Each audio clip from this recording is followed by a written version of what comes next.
Maka silakan ada pertanyaan dibuka satu termin dulu, 3 penanya. Silakan satu. Ada yang buat yang akhwat silakan bisa ditulis surat cinta untuk Syekh Randy. Ya. Ada? 2, satu lagi. 3. Oke, silakan Mas yang pertama. Depan aja. Oh ya, ke depan. Silakan. Latihan berdaya. Ya. personal. Ini biasanya Mas Randy, Syekh Randy ini biasanya penuh. Cuman mungkin karena memang ini karena mendadak dan event weekly jadi agak sedikit. Biasanya penuh sekali. Masya Allah. Allahu Akbar ya. Silakan. Takbir dulu. Takbir. Kamu yang takbir. Malah ini belum takbir. Allahu Akbar. Allahu Akbar. Oke, assalamualaikum warahmatullahi wabarakatuh. Saya ingin bertanya, bagaimana cara menemukan passion diri yang sesuai diri kita, karena saya lihat itu banyak orang lulus kuliah itu bingung mau kemana gitu. Jurusannya misalnya teknik mesin, tapi kok ke yang lain gitu. Karena menurut saya nggak menemukan passion diri gitu. Menurut Ustadz, bagaimana cara menemukan passion saat kuliah gitu supaya nanti keluar itu jadi gitu. Itu aja. Wassalamualaikum warahmatullahi wabarakatuh. Mas Aris Ginanjar. Silahkan. Silahkan maju aja.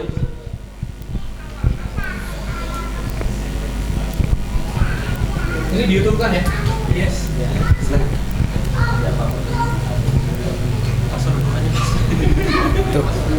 Assalamualaikum warahmatullahi wabarakatuh.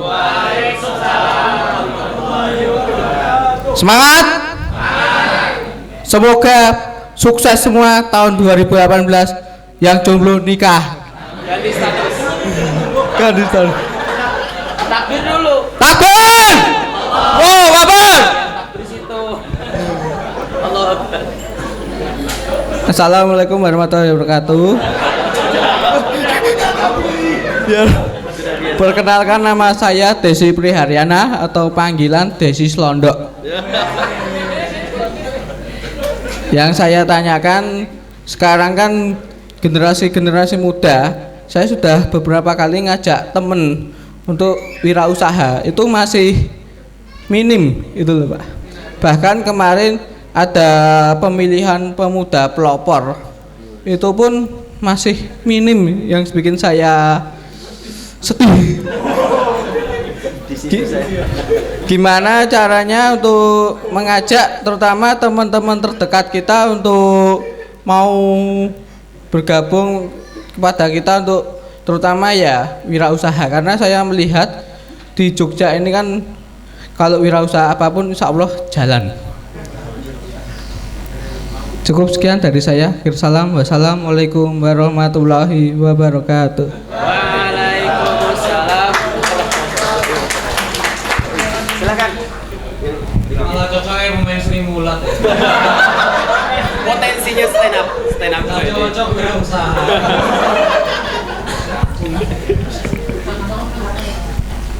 Assalamualaikum warahmatullahi wabarakatuh. Takbir. Allahu Akbar. Perkenalkan, nama saya Rino Nurdiansyah. Saya kuliah jurusan manajemen. Itu cita-cita saya. Awal masuk 2014, lulus 2018 baru April kemarin. Dari awal kemarin saya memang mempunyai cita-cita menjadi wirausaha. Karena saya sebelum kuliah saya kerja 2 tahun dan terlalu monoton bagi saya. Sepertinya potensi saya istilahnya tidak berguna di pekerjaan saya. Kemudian saya melanjutkan kuliah, saya banyak melakukan kegiatan yang bermanfaat, jadi relawan. Pokoknya saya senang. Apalagi sekarang saya mempunyai cita-cita, saya ingin berdakwah di kampung saya. Tapi masalahnya setelah April kemarin, setelah saya lulus kuliah, saya disuruh kerja. Bahkan istilahnya orang tua saya benar-benar tidak bisa saya kalahkan. Saya telah istilahnya saya begini. istilahnya saya udah ada usaha dari semester 3. Dari 2015 sampai 2018 saya sudah punya usaha dan penghidupan sendiri. Bahkan saya rasa cukup. Akan tetapi setelah saya menerangkan, saya benar-benar dipaksa untuk kerja karena kebetulan rumah yang saya pakai untuk usaha itu, beliau menyarankan, bapak ibu saya menyarankan untuk ini mending disewakan saja daripada buat kamu usaha. Pertanyaan saya, disewakan saja, kamu kerja saja, nggak usah di sini, ibaratnya kayak gitu. Kenapa? Kerjaannya udah dapat? Belum. Oh belum. Karena saya emang nggak daftar, saya masih cita-cita saya masih kuat. Kemudian saya ada mendengar sebuah hadis restu orang tua, restu Allah juga. Kemudian pertanyaan saya, ini sudah dari April kemarin saya sudah istilahnya berusaha mendakwahi orang tua saya. Apalagi saya meminta istilahnya saya meminta menikah. Kemudian setelah lulus saya minta nikah. Mas, saya minta nikah. Kowe iki usaha guru ngene iki ngene iki kerja sik lagi nganu. Pokoknya saya bener-bener dipaksa keluar kota dan tidak boleh menikah sampai sekarang. Pertanyaan saya gimana cara meyakinkan orang tua? 24. Ya. Bagaimana pertanyaan saya, bagaimana cara meyakinkan orang tua? Atau istilahnya saya harus nurut atau tetap cita-cita saya begitu. Terima kasih. Wassalamualaikum warahmatullahi wabarakatuh. Mas, mungkin di sini dulu Mas, ya. Sini dulu bentar. Sini bentar. Wah. Ya, bagi siapa yang berminat silahkan hubungi nomor di bawah ini ya, Mbak. Tadi sudah punya tekad kuat untuk menikah ya. Luar biasa. Ya, silahkan Mas Randy. Yang pertama tadi dari Mas Aris ya. Mas Aris Ya. menemukan potensi dan passion. Ya. Ini saya senang ini ya. Mudah-mudahan banyak yang masih kuliah di sini. Gini. Banyak yang bilang sama saya kalau saya gagal kuliah di ITB. Tapi saya merasakan kalau misalnya saya ini sukses banget kuliah di ITB. Kenapa? Karena saya berhasil memanfaatkan keseluruhan ekosistem yang ada di ITB itu. Saya memanfaatkan Salman ITB. Saya memanfaatkan komunitas rumah kayu Salman ITB. Saya memanfaatkan jaringan alumni Salman ITB. Saya berkelana ke gedung Senayan bertemu para politisi. Saya berkelana ke tokoh-tokoh pengusaha alumni ITB. Jadi, dan saya mengikuti banyak sekali pelatihan soft skill non akademik yang dilakukan di lingkungan ITB. Macam-macam saya ikutin. Dan menurut saya berhasil memanfaatkan itu. Jadi trainer FSLDK nasional, ngisi di Sumatera Utara, ngisi di Malang, keliling ke Balikpapan, ngisi di Samarinda, ngisi di Pontianak dengan bendera FSLDK, itu juga luar biasa. Sehingga yang saya mau kasih tahu ke teman-teman begini ya, bukan ngasih tahu ya, tapi saya ingin memberi sebuah inspirasi bahwa kegiatan belajar mengajar di dalam kelas itu adalah transfer knowledge dan kompetensi akademik. Titik.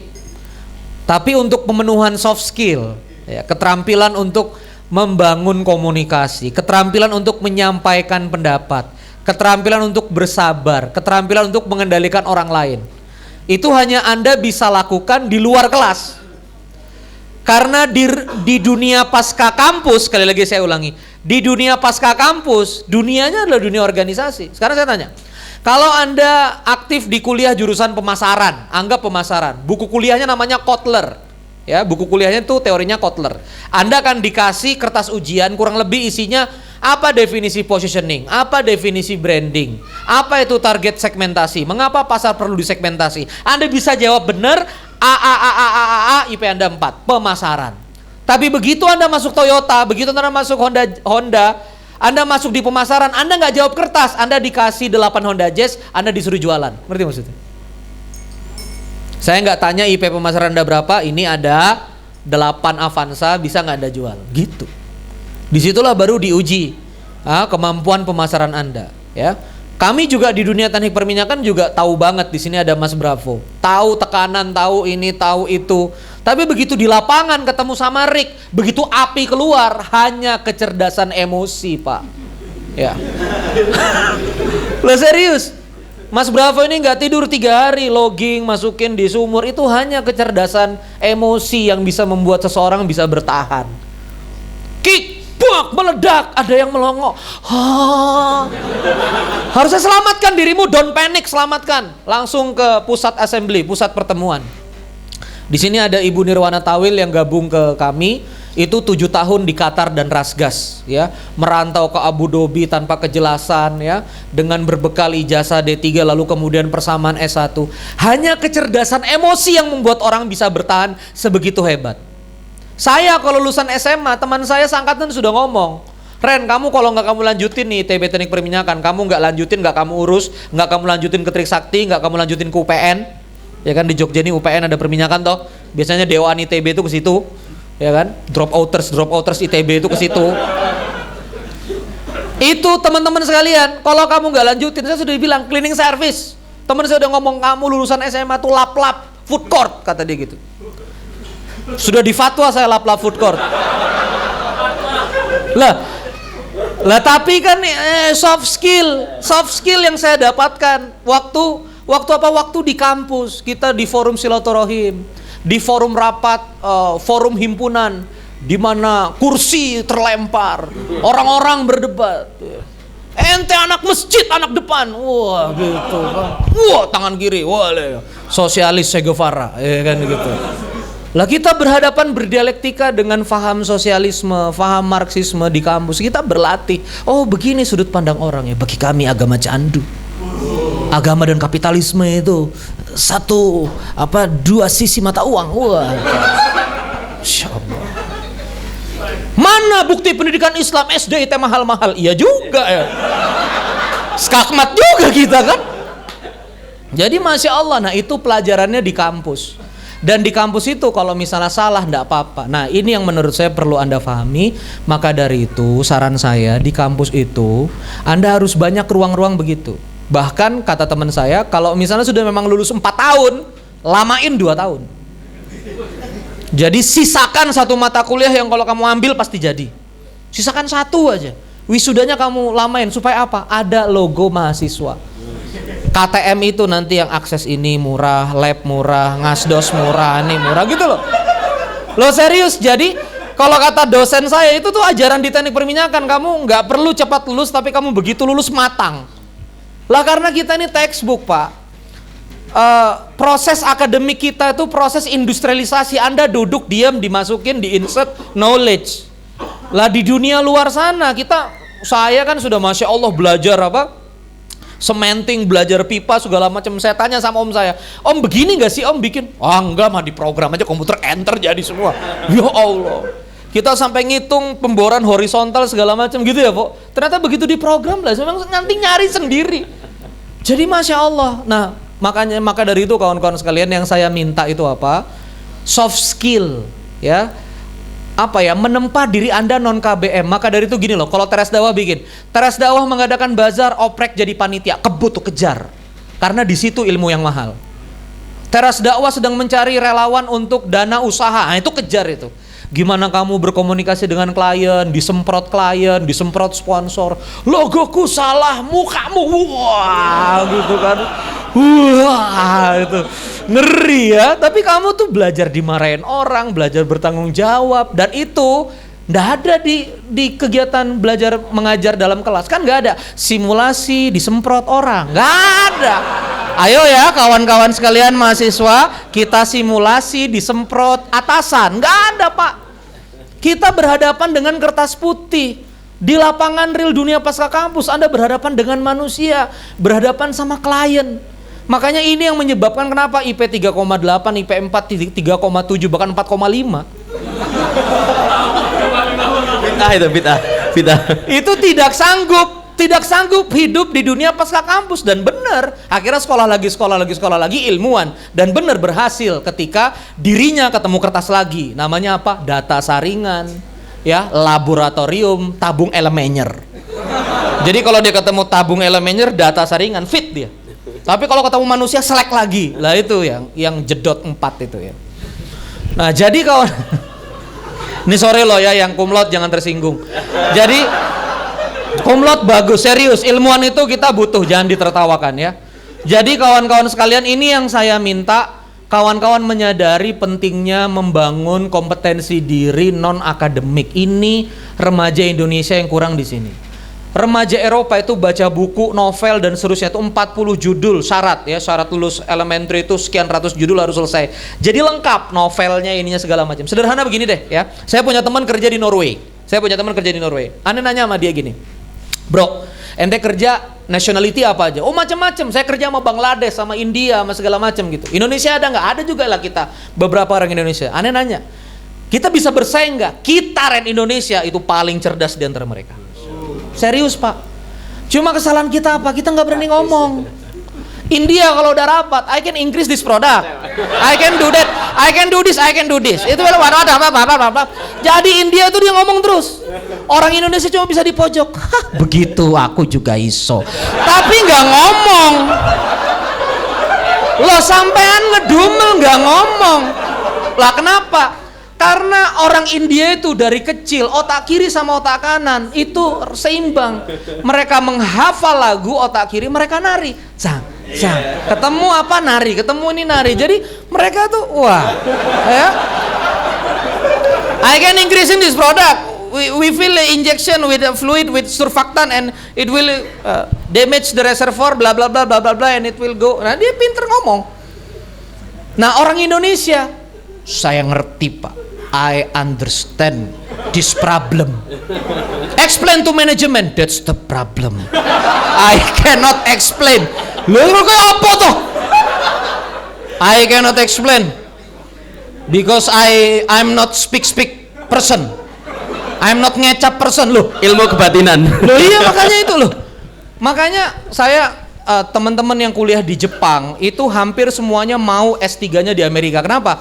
Di Jepang itu kalau Anda slide itu isinya harus angka semua. Tapi kalau di Amerika Serikat Anda presentasi itu storytelling. Makanya di ITB itu terasa banget kalau guru, dosen lulusan Amerika dia enak tuh. Tapi begitu Jepang kaku luar biasa. Karena emang Jepang ini pendekatannya data dan teknis. Artinya apa?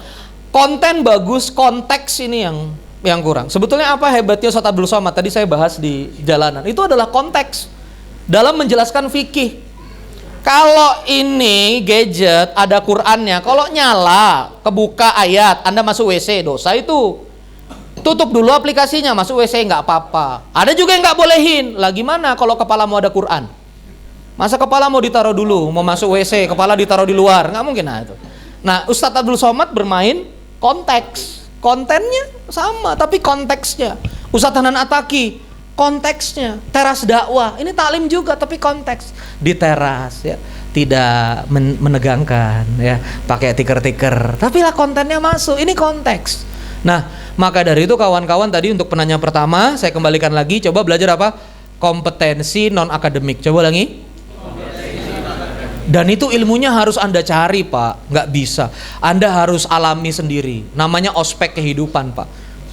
Ospek kehidupan. Anda nggak bisa coba-coba atau minta simulasi, nggak ada. Yang kedua ya Mas Rimulat. Siswondo ya. Mas gini tadi, kok nggak ada teman-teman yang bisa diajak entrepreneur? Sorry friend, dunia entrepreneur ini dunia sunyi. Dan saya nanya sama Anda ngapain ngajak-ngajak temen?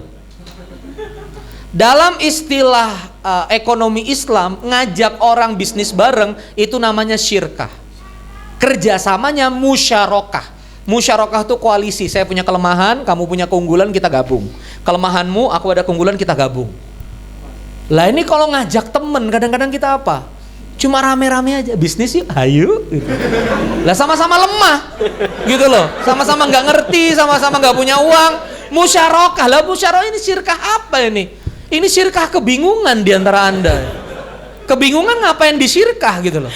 Beliau tadi punya produk selondok tadi. Selondok, iya makanya Mas bro, Masya Allah jalan sendiri, serius.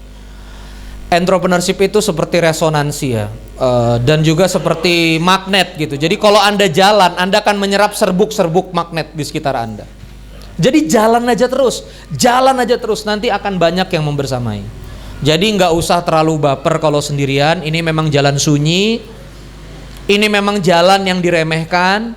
Saya punya sahabat waktu buka LPK, lembaga pelatihan yang ngirim-ngirim tenaga kerja ke kapal pesiar, hotel. Dia mulai dari tiga siswa, pakai ruang UKS dibelah 2. Jadi ada sekolah taman siswa, iya Pak boleh pakai kelas kami. Ternyata tuh UKS, unit kesehatan, dibelah 2 dan hanya boleh dipakai sore hari. Sekarang siswanya total sudah 700, omsetnya 10 miliar. Dia buka dari 3 orang. Dan 3 orang ini satu teman bapaknya, satu teman mamanya, anaknya gitu. Jadi marketingnya juga nggak jalan, tapi 3 ini jadi. Satu kerja di Abu Dhabi, satu kerja di mana, dan akhirnya sekarang 700 mahasiswa kerjasama sampai grup Aston, grup apa segala macam. Nah, jadi menurut saya dakwah bisnis itu jalan sunyi, lakukan saja. Nanti insya Allah perlahan demi perlahan ada jalan keluarnya. Saya bikin film ya kemarin 5M lebih, film Bunda, gagah banget, produser muda, Randy Saputra, 90.000 penonton. Ya, begitu tayang sama London Love Story, sebelumnya ada Dilan nggak turun-turun, 700 layar, 14 Februari Black Panther. Jadi begitu selesai seminggu Black Panther langsung film saya berguguran langsung, Masya Allah, langsung kafaratul majelis di 90.000. Sakit Pak, sakit ya, baliknya 1, sekian M aja sakit. Tapi menurut saya inilah yang harus saya coba.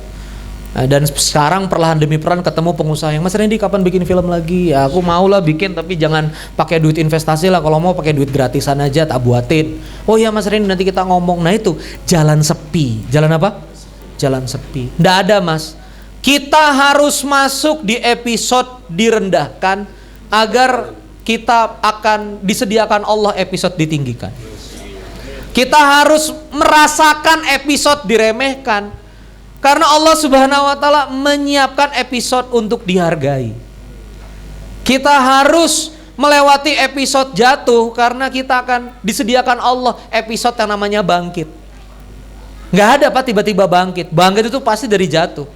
Nasihat Ustaz Yusuf Mansur ke saya, bangkit itu kalau sujud, makanya sujud yang lama, dari situlah kunci kebangkitan. Lah itu kan. Jadi Mas lakukan terus ya. Terakhir, ini yang fundamental ini.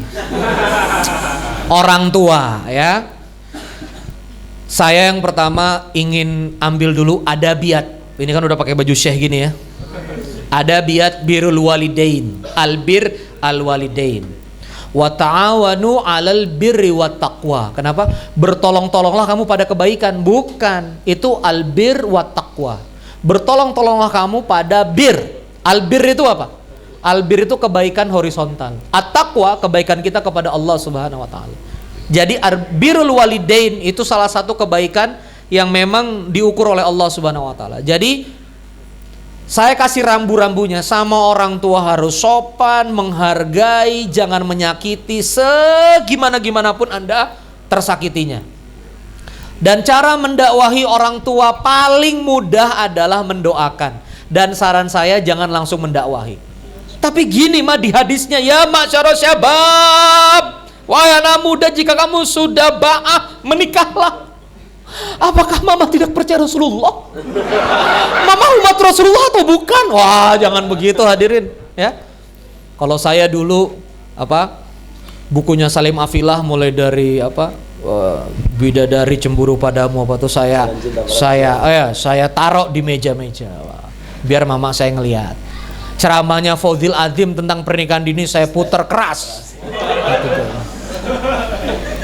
Dan saya percobaannya ke orang tua untuk minta nikah dini cukup intens. Jadi saran saya doa ya. Doa yuslih lakum a'malakum. Allah itu yang nanti akan memperbaiki. Dan curhat Mas. Menurut saya 24 tahun itu usia darurat ya Allah. Engkau mengetahui, Engkau kasih karunia wajah tampan begini. Demand banyak ya Allah, permintaan. Setiap hari ada WA masuk, tolong ya Allah. Saya terancam. Itu ungkapin ke Allah, ya Allah saya nggak mau nyakitin orang tua saya. Kirim ke Allah. Ini strategi langitnya. Nah sekarang strategi buminya gimana? Bahagiakan orang tua, lamarlah pekerjaan. nawaitu lamar pekerjaan. Ya Allah, saya lamar pekerjaan ini untuk membahagiakan kedua orang tua saya. Jika baik terima ya Allah, jika tidak baik tolong gimana caranya yang interview ya hilang, ya nggak kelihatan formulirnya, ya nyelip, ya gimana gitu. Dia, nah udah masukin. Jadi kalau ditanya, kamu kok nggak diterima terus? Sudah lamar mah, nih buktinya, bukti terimanya, ini bukti setnya, saya sudah lamar. Memang saya nggak dipanggil, padahal memang doanya nggak lulus. Dan orang tua butuh bukti. Jadi saya waktu saya ingin mundur dari ITB itu saya setahun bisnis dulu. Saya buktikan omset. Bahkan sempat orang tua saya nanya gini, kamu kalau di sini nggak jalan gimana? Tenang Pak, saya ngisi training. Sekali ngisi 2.500.000. Bapak saya nggak percaya. Masa kamu dibayar 2 juta? Beneran Pak, bapak saya ngikutin saya ngisi di Telkom. Diikutin ngisi di Telkom. Jadi kami ke Sukabumi bareng gitu. Begitu selesai dikasih amplop, mana 2.500.000 enggak? Ini 2 juta. Oh iya. Bener ya? Kok bisa ngomong begitu 2.500.000 kata bapak saya gitu. Ya udahlah bungkus lah, alhamdulillah gitu loh. Ya itu bukti sehingga orang tua yang penting kita bertanggung jawab. Tapi nggak ada kalau Allah udah gerakan hati orang tua, insya Allah nggak ada yang nggak mungkin. Tinggal kitanya bener. Mungkin karena kita subuh belum bangun, ya sehingga Allah tahan izin di orang tua kita. Mungkin akhwatnya sedang dipersiapkan Allah, kita sangka baik sama Allah, tapi nangisnya sama Allah ya perlu. Coba yang belum nikah raise your hand. Yang belum nikah raise your hand. Wah, bencana nasional ini. Lagi bencana nasional ini. Ya Allah, ya Allah, ya Allah, ya Allah. Friend, terakhir ya, tentang nikah, boleh nggak saya?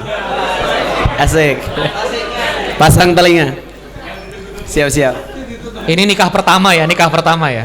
Nanti nikah kedua ada lagi ya. Puas-puaskan Mas, pokoknya puas-puaskan aja. Friend gini, bismillahirrahmanirrahim. Gini.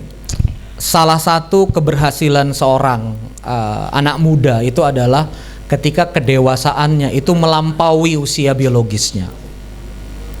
Saya lahir 86, jadi usianya sekarang 32 tahun. 26 tahun sudah jadi business counselor, 27 tahun sudah diundang ke Singapura, Jepang, 28 tahun sudah mimpin perusahaan. Budget sekian M lah untuk operating, namanya Kekebusana. Saya jadi produser berarti usia 31 tahun, pegang anggaran sampai 6 miliaran lah. Ya alhamdulillah bisa masuk bioskop. Dan sekarang 32 tahun alhamdulillah memimpin organisasi yang luar biasa, didukung oleh kawan-kawan, didukung oleh direksi namanya Serikat Saudagar Nusantara. Nah, saya cuma punya satu konsep hidup, yaitu kedewasaan ini mesti dikejar. Kedewasaan ini mesti dikejar. Dan kedewasaan itu dibentuk, itu nggak bisa pakai buku menjadi dewasa, nggak bisa. 5 modul menjadi pria dewasa, nggak bisa. Dan saya merasakan betul kedewasaan itu ya, goncangannya, kemampuan kepemimpinan itu hanya Anda bisa dapatkan di pernikahan. Kalau ditanya, apakah dengan pernikahan kehidupan kamu menjadi lebih baik, tanda petik, lebih mudah, lebih enak? No, lebih susah, lebih ruwet.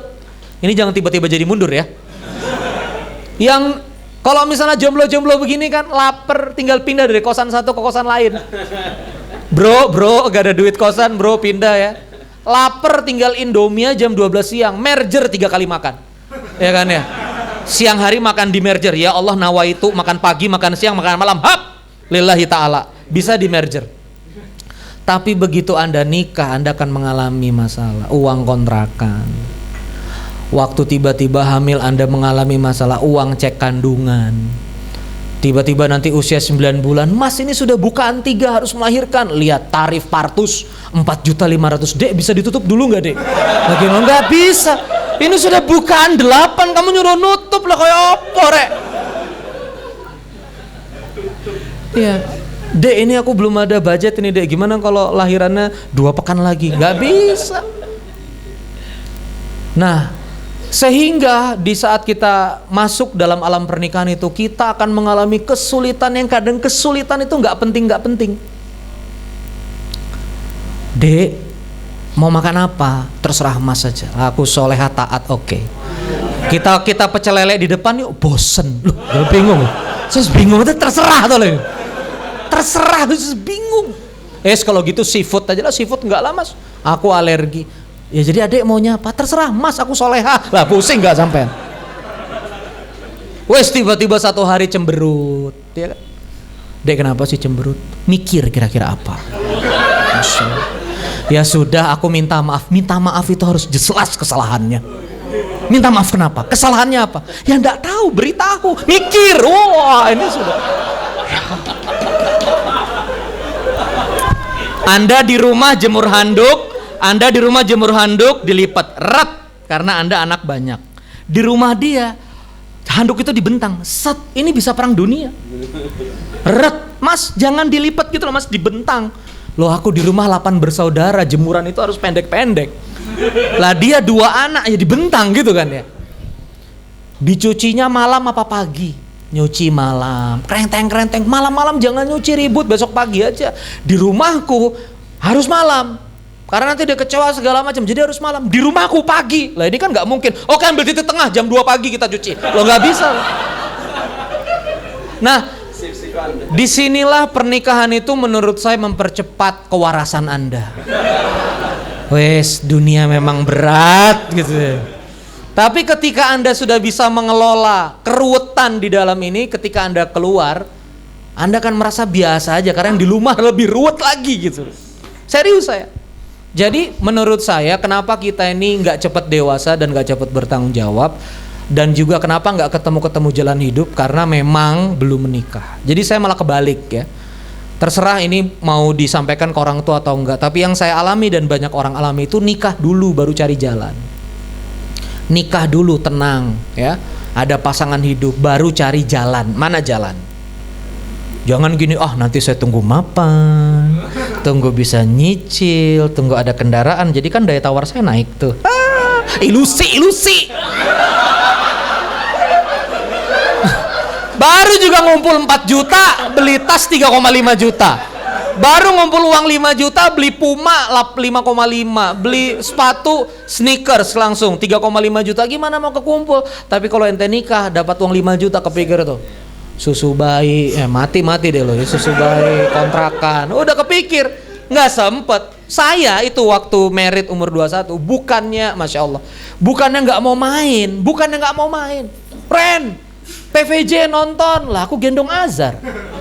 Gimana? Saya bukannya nggak mau main, tapi saya Azhar lahir, sekian bulan Naila lahir. Jadi Masya Allah. Jadi menurut saya kawan-kawan sekalian, no choice. Coba lagi apa? No choice. Menikah itu mendewasakan. Kang, nanti kalau misalnya sudah menikah kurang dewasa lagi, saya rasa tahu jawabannya ya.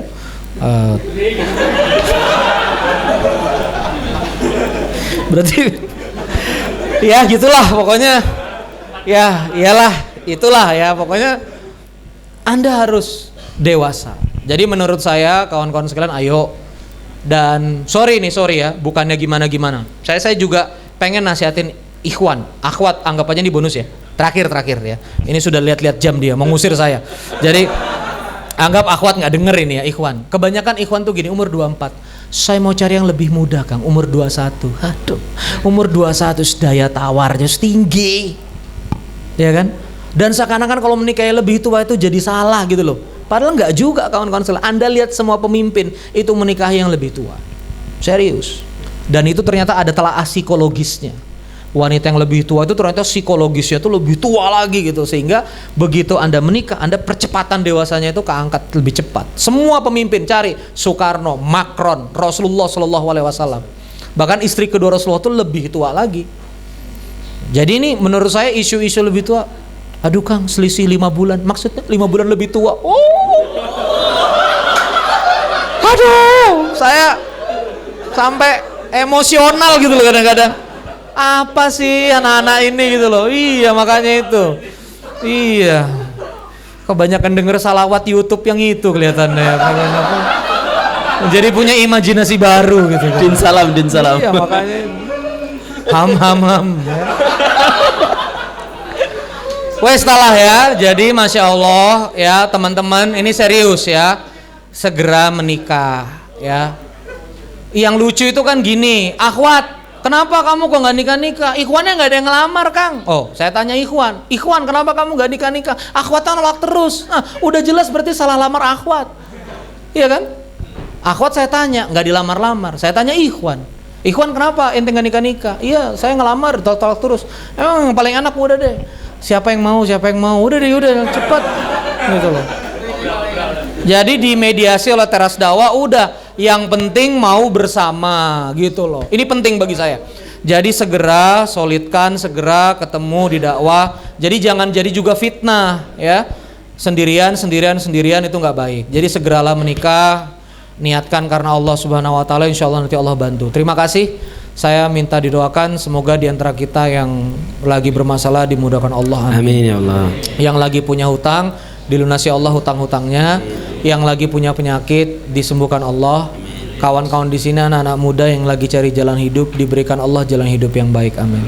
Semoga Allah jadikan teras dakwah ini salah satu tempat yang Allah cintai. Amin ya Allah. Salah satu tempat yang Allah berkahi, yang keberkahannya mengalir juga di diri kita. Amin. Semoga kita semua dijaga dari kemaksiatan dan Allah jaga teras dakwah, Allah jaga Jogja, Allah Amin. jaga Jawa ini, Allah jaga negeri kita, Allah Amin. jaga peradaban muslim ini insyaallah. Hatur nuhun, itu saja, mohon maaf, terima kasih. Wassalamualaikum warahmatullahi wabarakatuh.